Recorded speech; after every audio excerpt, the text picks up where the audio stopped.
அனைவருக்கும் வணக்கம் மக்களே, வணக்கம். சற்று முன் கிடைத்திருக்கக்கூடிய ஒரு மிக மிக முக்கியமான செய்தி ஒன்று வெளியாகியுள்ளது. சற்று முன் செந்தில் பாலாஜி ஜாமீன் வழக்கில் திடீர் சிக்கல், இது மாதிரி செய்திகள் வெளியாகியிருக்கு. இதை பற்றி தான் இந்த வீடியோவில் நம்ம முழுமையாக பார்க்க போகிறோம். அதுக்கு முன்னாடி நம்ம சேனலுக்கு இப்போ தான் நீங்கள் முதல் முறையாக வந்திருக்கீங்க அப்படின்னா மறக்காமல் நம்மளுடைய சேனலை சப்ஸ்கிரைப் பண்ணிக்கோங்க. வாங்க வீடியோக்குள்ளே போகலாம். செந்தில் பாலாஜி அவர்கள் இன்று பார்த்தீங்கன்னா ஜாமீனில் வெளியே வந்திருக்கார் இல்லையா. இந்த நிலையில் தான் ஒரு பரபரப்பான தீர்ப்பை தான் பார்த்தீங்கன்னா நீதிமன்றம் வழங்கியிருக்காங்க. செந்தில் பாலாஜி அவர்கள் அவருக்கு எதனால் ஜாமீன் வழங்கியிருக்காங்க அப்படின்றத பார்த்தீங்கன்னா நிபந்தனை அடிப்படையில் தான் அவருக்கு ஜாமீனை வழங்கியிருக்காங்க. அவர் பார்த்தீங்கன்னா நல்ல ஒரு உத்தமர் அப்படின்ற பேரில் அவருக்கு ஜாமீன் கொடுக்கல. அவர் பார்த்தீங்கன்னா செந்தில் பாலாஜி அவர்கள் அனைத்துமே புலனாய்வு படை ஆராய்ஞ்சு அனைத்து தகவலும் சேகரிக்கணும் அப்படின்ற ஒரு நோக்கத்தோடு பார்த்தீங்கன்னா அவர் வெளியிட்டு இருக்காங்க. இருந்தாலும் அவர் புலல் சிறையில் இருக்க வேண்டிய அவசியம் இல்லை. அனைத்துமே செந்தில் பாலாஜி அவர்கள் அமலாக்கத்துறை கட்டுப்பாடில் தான் அவர் இயங்குவார். அதனால் பார்த்தீங்கன்னா இந்த நிலையில் தான் செந்தில் பாலாஜி அவர்களுக்கு ஜாமீன் வழங்கியிருக்காங்க. இருந்தாலும் செந்தில் பாலாஜி அவருடைய ஜாமீன் வழக்கில் எதனால் திடீர் சிக்கல் ஏற்பட்டிருக்கு. எதனால் சிக்கல் ஏற்பட்டிருக்கு அப்படின்னா, செந்தில் பாலாஜிக்கு ஜாமீன் வழங்கிய உச்சநீதிமன்ற தீர்ப்பில் குழப்பம் உள்ளதாக சென்னை அமர்வு நீதிமன்றம் கூறியிருக்கும் நிலையில் தான்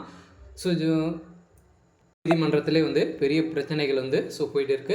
இந்த நிலையில் தான் பார்த்தீங்கன்னா செந்தில் பாலாஜியுடைய தரப்பில் ஆஜரான வழக்கறிஞர்களிடையே நிறைய மோதல்கள் ஏற்பட்டிருக்கு. இருந்தாலும் செந்தில் பாலாஜியுடைய பிணை உத்தரவாதத்தை நீதிமன்றத்தில் தாக்கல் செய்ய வேண்டும் என இடி விசாரணை அதிகாரிகள் முன்பு தாக்கல் செய்யுமாறு நீதிபதி அறிவுறுத்தியதாகவும், விசாரணை அதிகாரி முன் எப்படி தாக்கல் செய்ய முடியும் என செந்தில் பாலாஜி தரப்பு கேள்விகள் எழுப்பியுள்ள நிலையில் இதனால் அவர் சிறையில் இருந்து ஆவதில் பார்த்தீங்கன்னா பெரும் சிக்கல் ஏற்பட்டிருக்கு. இந்த நிலையில் தான் செந்தில் பாலாஜி தரப்பு மீண்டும் மேல்முறையீட்டு பெரும் பரபரப்பை ஏற்படுத்தியிருக்காங்க. இந்த நிலையில் செந்தில் பாலாஜிக்கு பெரிய சிக்கலாக தான் இருக்கு இல்லையா. இருந்தாலும் ஒரு விதத்தில் செந்தில் பாலாஜி தரப்புக்கு அவருடைய ஜாமீன் வழக்க திமுக பெரும் கொண்டாட்டத்தில் இருக்காங்க. இருந்தாலும் திமுகவுடைய அமைச்சர்கள் பார்த்தீங்கன்னா பெரும் அதிர்ச்சியில் தான் இருக்காங்க. அடுத்தடுத்த அமைச்சர்கள் இது மீண்டும் சிக்குவார்கள். செந்தில் பாலாஜி அவர்கள் பார்த்தீங்கன்னா மீண்டும் உத்தரவு இந்த வேலையை நான் செய்யலை அப்படின்ற மாதிரி ஜாமீன் கொடுக்கல. இருந்தாலும் பார்த்தீங்கன்னா அவருடைய நிபந்தனை அடிப்படையில் தான் வந்திருக்கார் இல்லையா.